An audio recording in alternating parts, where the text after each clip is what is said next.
everybody, welcome back to the channel. I'm Jim. Paul can't be here right now, but we're going to talk to you about pedals and pedal trains and pedal boards. And it's not that complicated if you keep it fun, simple, and easy. So one of our friends just kind of starting out in a new band had a question, and actually his benefactor had this question as well. Just how much do you need on the pedal board thing and to play in a band? And not very much. Basically, there's a lot of people out there, they want you to have this metal box and this giant thing, and those are great if you've got a ton of pedals, but remember, any piece of wood could hold some of these effects.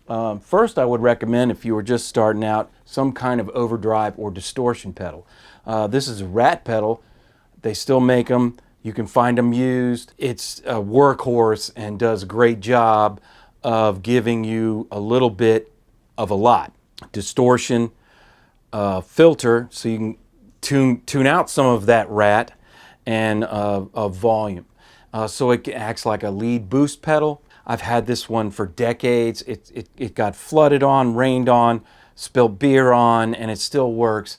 And a bonus is that it has glow in the dark controls. Ooh, scary.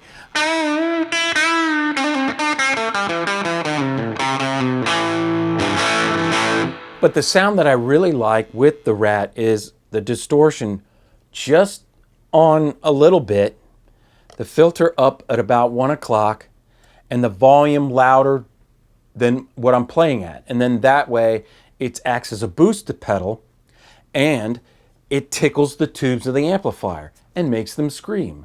Where have I heard that before? Oh yes, the tube screamer, the green pedal. I don't have one of those with me now because so I stopped buying them because they get perpetually borrowed forever. But it's a good sounding pedal, but I prefer to just tickle the tubes with the Rat and let the amp do the rest of the tonal work. You know, the one you find at the thrift store will work. All right, we talked about this before, the tremolo pedal. This, I think, is a really universal, cool sounding pedal. You can't go wrong because it goes back to the beginnings of cool rock. You know, you can hear it in garage rock, you can hear it in R&B, you can hear it in surf, and you can hear it in modern rock as well. And it basically is like some of the Fender tremolo amps in a little box. So it gives you a lot of tonal and choices in that regard. But you have to be careful about the rate, and you can kind of mush yourself out of the band. And there's nothing wrong with more reverb. But without getting into too much about just pedals, those are just a couple quick recommendations.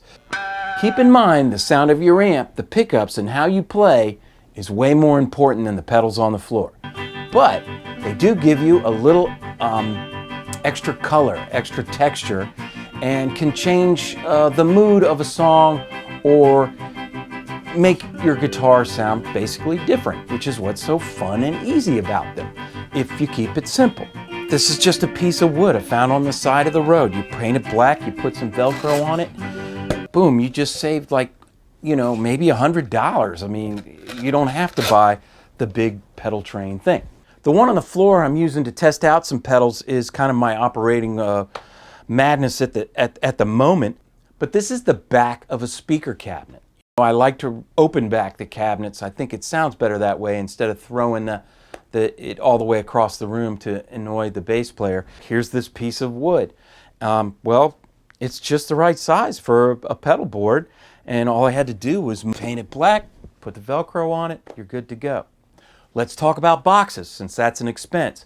You know, look around, thrift, whatever. This particular one I was working on for a friend is a very old like card box. If you could tell me exactly what kind of box this is, we'll send you a Jim and Paul Fun and Easy Guitar mug in the mail.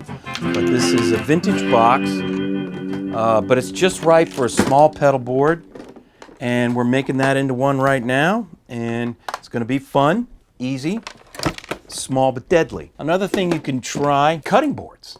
I mean, this is $8. And besides, you got air fryer cook times on the back, so you could always turn your pedal board over for some quick informational tips if you get an air fryer to go along with your pedal train board or what have you.